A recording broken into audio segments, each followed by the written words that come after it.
Hola a todos, bienvenidos a la clase de analítica web. Soy Borja Díez y seré vuestro profesor durante toda la sesión. ¿Qué es la analítica web? Básicamente consiste en el análisis de los datos de nuestros activos digitales, ya sean datos cualitativos o cuantitativos, ¿no?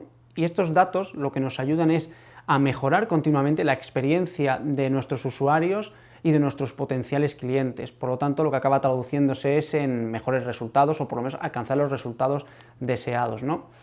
Una de las cosas con la que me gusta siempre empezar es que utilizamos la analítica web o la analítica en general para dejar de tomar decisiones basadas en creencias, opiniones o intuiciones, ¿no? Que es algo tan común dentro de muchísimas de las empresas.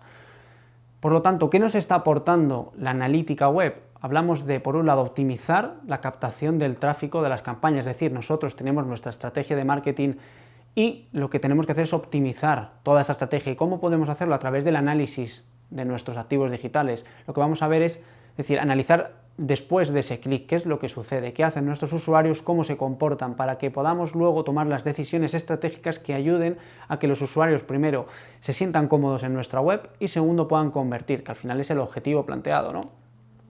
Además, te ayuda a optimizar la usabilidad de la web.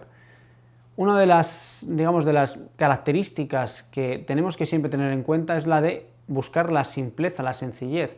Tened en cuenta que un usuario da muy pocos segundos desde que entra en una página nueva para tener esa curva de aprendizaje. Por lo tanto, si la página web es muy complicada, lo que acabará sucediendo es que el usuario abandone. No llegará a intentar ni siquiera el proceso de compra. Por lo tanto, la analítica web nos va a ayudar a entender cómo es ese comportamiento. Veremos hasta dónde llegan, por qué se caen, cuánto tiempo pasan en nuestra página. Y de esta forma podremos ir haciendo que los procesos sean muchísimo más sencillos. Incluso para mejorar la usabilidad web podemos incluir encuestas dentro de nuestra página que nos ayuden pues, con una valoración de varias, por ejemplo, podemos utilizar varias caritas, es decir, una cara que no sea o que sea de tristeza, una neutra y una feliz, para saber si la experiencia de la navegación del usuario es buena o no es buena.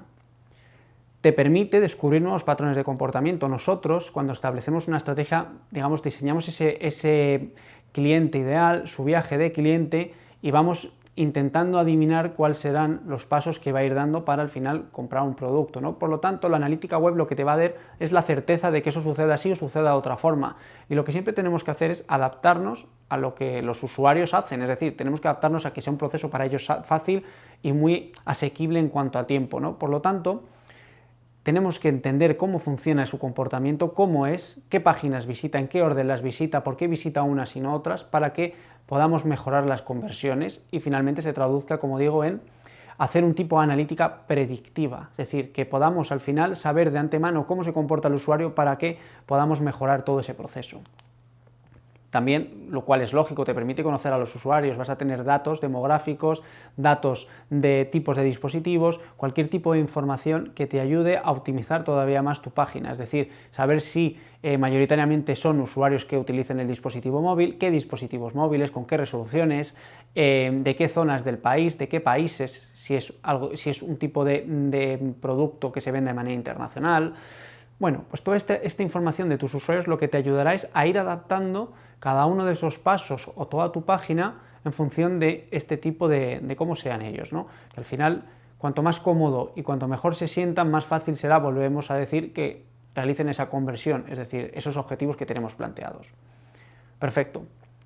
¿Qué áreas intervienen en la analítica y en la analítica digital? Estamos hablando de que intervienen captación, activación, conversión y fidelización. Si os dais cuenta, es todo el embudo. Es decir, que desde el primer momento en el que alguien está considerando, o mejor dicho, está descubriendo mi marca o mi producto hasta que fidelizo. Podemos analizar absolutamente todo el embudo y podemos optimizar en función de cada una de las fases, ¿no?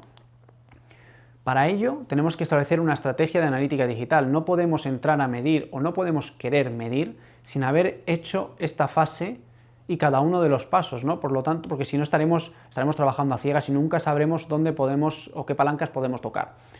Básicamente se compone de 5 grandes fases en las cuales hablamos: establecimiento de objetivos y KPIs, herramientas de medición, validación de la calidad del dato, análisis de los datos y, por último, acciones basadas en esos datos. Cuando hablamos de objetivo es simplemente, primero, definir objetivos claros, ¿no? Y para ello tenemos que seguir la metodología de objetivos SMART, es decir, específico, medible, alcanzable, realista y temporales. Es decir, os pongo un ejemplo. Quiero incrementar un 3% el tráfico a mi página web durante los 3 siguientes meses. Es un objetivo que es específico, es medible, es alcanzable, realista y temporal. Cuando tenemos que concretar un objetivo hay que hacerlo así, no podemos decir quiero incrementar mis visitas un 3% o quiero incrementar las conversiones un 4%, porque de esa manera no estaremos, como ves, acotando en tiempo o a lo mejor no estamos planteando un objetivo que sea realista. Por lo tanto, no se podrá cumplir. Y luego tenemos los KPIs, que son aquellas palancas que nosotros podemos ir activando o, mejor dicho, podemos ir tocando para que podamos cumplir el objetivo, que al final es digamos, el éxito o no de la estrategia planteada. Perfecto, ya sabemos el objetivo, ya sabemos qué necesitamos para ver si el objetivo lo cumplimos o no. Perfecto, ahora vamos a aterrizar a qué herramientas necesitamos para poder sacar toda esta información. Pero para ello además necesitas conocer el negocio, no puedes utilizar herramientas o porque las conozcas de oídas o porque realmente digamos que creas que son las que mejor se adecuan sin conocer, como os digo, esa parte de negocio. Necesitas saber qué tipo de proyectos tienes, si dispones, por ejemplo, de un comercio electrónico, si son proyectos de adquisición, si haces publicidad o incluso utilizas un CRM, porque en función de todo esto podrás elegir unas herramientas u otras. Y también sabrás qué tienes que implementar para que esa información esté unida, ¿no? Y lleguemos al siguiente punto, que es el de validación de los datos. Estamos hablando que una de las principales características de la analítica es la de validar datos. Y estamos hablando de que los datos se tienen que convertir en información y para ello hay que validar todas las fuentes de información existentes de las diferentes herramientas que tenemos para entender cómo funciona la analítica de nuestra página web o de nuestros activos digitales. Y esa información esos datos los conviertes en información para que puedas trabajar y puedas analizarlos. Y una vez que lo tienes, podrás empezar a saber qué palancas tienes que ir modificando o activando o eliminando para llegar a ese objetivo. Y de esta forma podrás hacer o tomar decisiones basadas en negocio, entendiendo cómo funciona el negocio, entendiendo qué está sucediendo y modificar las acciones que estabas planteando porque quizás o no estén funcionando o si sabemos que están funcionando, cuáles son para que podamos potenciarlas. Básicamente estamos hablando de lo que es un proceso end-to-end, es decir, que podamos optimizar cada una de las fases dentro de nuestro embudo en función de los datos que vamos recabando en cada una de esas fases para que lo podamos aplicar en origen. Es decir, que cuando tenemos a nuestros clientes podamos ir sabiendo qué ha pasado en cada proceso para que decir, estas son las campañas o estas son las acciones que han traído esa rentabilidad, por lo tanto tenemos que dedicar los esfuerzos ahí. Pero si no implementamos una estrategia de analítica digital y pasamos por cada una de estas fases, no podremos identificar cuáles son, ¿no? Ahora, hablamos de las principales métricas cuantitativas dentro de la analítica web, ¿no? Básicamente cuantitativa nos referimos a aquellas que nos dan volúmenes o cantidades, ¿no? Y hablamos de, por ejemplo, números de sesiones, páginas que los usuarios ven, la cantidad de usuarios, y aquí hay que tener en cuenta usuarios únicos frente a usuarios totales, porque nos dirá cuáles son los que son únicos y que luego lo tenemos la parte recurrente, es decir, aquellos usuarios que te vuelven a visitar y los tienes fidelizados, ¿no? Es importante separar ambos escenarios. Podremos saber los clics que se producen y las ventas, las transacciones, que al final normalmente suele ser el objetivo de cualquier tipo de acción, ¿no? Y las métricas cualitativas son aquellas que nos dan calidad, nos dan contexto sobre nuestra web y sobre el resto de KPIs. Por ejemplo, nosotros podemos tener una tasa muy alta de clics y un gran volumen de usuarios, pero tenemos que analizar más cosas para saber la calidad que tiene esto, ¿no? Hablamos de tiempos medios en la página, es decir, no sirve de nada enviar muchísimo tráfico para que se queden 3 segundos o 5 segundos, ¿no? Cuando a lo mejor nosotros tenemos estipulado que es 1 minuto de media lo que tardas en consumir el contenido. Pero luego hay que analizar todas las métricas en su conjunto porque tenemos la tasa de rebote y esto lo que nos dice es la cantidad de usuarios que se van sin hacer nada. Podemos tener muchísimos clics, muchísimos usuarios y 5 minutos de tiempo medio en la página, pero resulta que tenemos un 100% de rebote. Esto lo que quiere decir es que los usuarios entran, no hacen nada, probablemente no van a consumir nada y dejan la página abierta, por lo tanto será tráfico de poca calidad. Hay que analizarlo de manera conjunta, ¿no?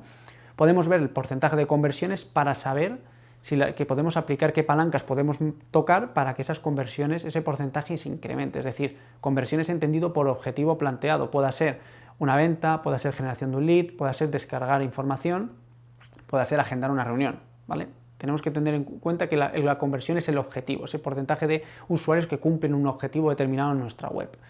También podemos medir el porcentaje de usuarios que agregan productos al carrito para saber si son usuarios de calidad, y el ticket medio, para que dentro de los clientes sepamos cuáles son los que o qué productos son los que tienen más calidad o cuáles son los que menos, y de esta manera podamos construir nuestra estrategia en función de los datos que analizamos dentro de nuestro site. Como reflexión, me gustaría decir que lo que no se mide no se puede mejorar, es decir, que si no planteamos una estrategia de medición, tenemos muy claro el objetivo, las palancas, herramientas en función de nuestro negocio que tenemos que utilizar para poder analizar la información, luego que esa información esté conectada, que podamos obtener resultados y tomar decisiones en base a esos resultados, no obtendremos nunca nada y siempre perderemos dinero, ¿no? Teniendo esto claro, seremos capaces de rentabilizar prácticamente todas las acciones que hagamos. Muchísimas gracias por asistir a la clase, un saludo.